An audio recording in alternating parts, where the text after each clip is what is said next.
Casrigan tiknoolajiyadda waayahan gabidhaclaynaya iyo maalin guurkan maalinba ay wax soo kordhayaan dunida iyadoo la adeegsanaya tiknoolajiyadda casriga waa waxyaabaha halbeegga noqday maalmaha dambe ee saamaynta iyo halkudhigyada caanka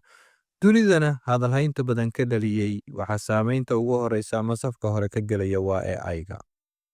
AI-gu wuxuu noqday wax maalmahan dambe aadamaha noloshooda fududays iyo hal-abuur ku soo kordhiyey kaas oo loo kala tartamayo sidii shirkadaha waaweyn ee dunidu ay mid walba dhaqaale gaara u gashan lahayd ayna uga samayn lahayd dakhli dhaqaale oo aad u xooggan maadaama aadamuhu yahay mid hadda raba inuu ka nasto howlihii faraha badnaa adkaa ee sida weyn loo qaban jiray kuwaas oo hadda looga maarmi doono AI ama mashiinno aan daalayn shaqo iyo nasi iyo wakhtiga ay ugu dheer midna aan ku oranayn kuwaas oo shaqada si hufan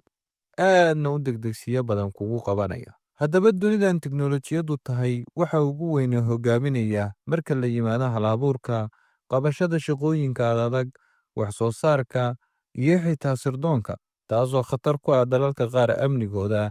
iyo waxyaabaha ay sida gaarka u leeyihiin maadaama xogta AI-gu uu aruurinaya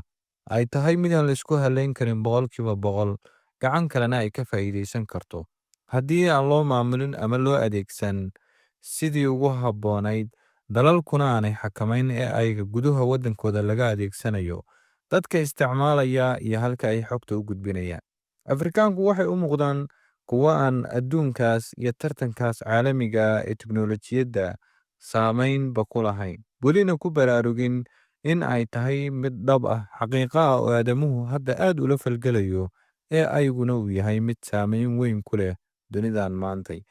Sannadada soo socda waxaa sii kordhi doona ama sii laba jibaarmi doona adeegsiga AI-ga aadamuhuna wuxuu noqon doonaa mid aad ugu tiirsan ka faa'iidaysiga iyo isticmaalka AI-ga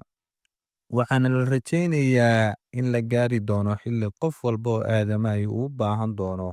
AI asaga u khaasa oo shaqooyinkiisa gaarka u qabta sida shaqooyinka iyo wixii isaga u yaalay oo u gooniya. Sidoo kale wuxuu AI-gu bedeli doonaa meeshana gebi ahaanba ka saari doonaa shaqooyin badan oo si maalinla ah hadda ay uga faa'iidaystaan dad badan. Waxaana la sheegay sanadkan 2025 ee gabagabada maraya in AI-gu uu hawada ka saaray 900 oo milyan oo shaqo halka ay abuurmeen 110 milyan oo kale oo shaqo taasoo muujinaysa haddii shaqooyinku meesha ka baxaan inay abuurmi doonaan kuwa ka badan oo looga baahan doono aadamuhu inuu xalliyo waxna ka qabto. Dadka ka walwalaya in AI-gu shaqooyinkooda qaadan doono ayaduna waa su'aal meesha ku jirta balse jawaabtu waxay tahay mar kastoo AI-gu bato inay shaqooyinka soo bixi badan doonaan. Dadka khubaradana waxay taa u daliishadaan xilligii korontadu soo baxaysay oo aadamuhu aad uga qayliyeen kuna tilmaameen inay tahay waxaanay khatar weyn aadamaha meesha guud ahaanba ka saari doonta shaqooyinkoodina la wareegi doonta. Balse korontada ayaa waxay noqotay mid abuurtay shaqo ka badan shaqooyinkii horey dunida uga jiray waxayna soo kordhisay shaqooyin aad u fara badan oo aadamuhu aad uga faa'iidaysteen waxaana la aaminsan yahay dadka hodanka noqon doona ama shaqooyinka heli doona inay noqon doonaan dadka xirfadaha yeesha. Dhallinyaradeena Soomaaliyeed iyo dadka Afrikaankaaba waxa lagu tilmaamaa dad aad ay ugu yartahay xirfaddu. Haddaba xirfadaha kala duwan ee anfacaya tiknoolajiyaddan lana jaanqaadaya waxyaabaha waayadan dambe dunida aadka saamaynta ugu leh waa wax loogu baahi badan doono shaqooyin iyo dhaqaale fiicanna looga heli doono guud ahaan Afrika. Haddii aad ka mid tahay dhallinyarada Soomaaliyeed oo ku nool dunida daafaheeda waxaa kuu furan inaad ka faa'iidaysato barashada tiknoolajiyadahan casriga ah iyo sidaa dunida ula falgeli lahayd si aadan u noqon qof lumay oo laga tegay dunidana meel uu ka soo gaaro ama meel uu ka qabsada garan waaya. Maanta ayay ugu habboon tahay inaad fursadaada qaadatid noqotidna qof barta xirfadaha ugu habboon ee suuqyadan dunida mustaqbalka dhow looga shaqaysan karo.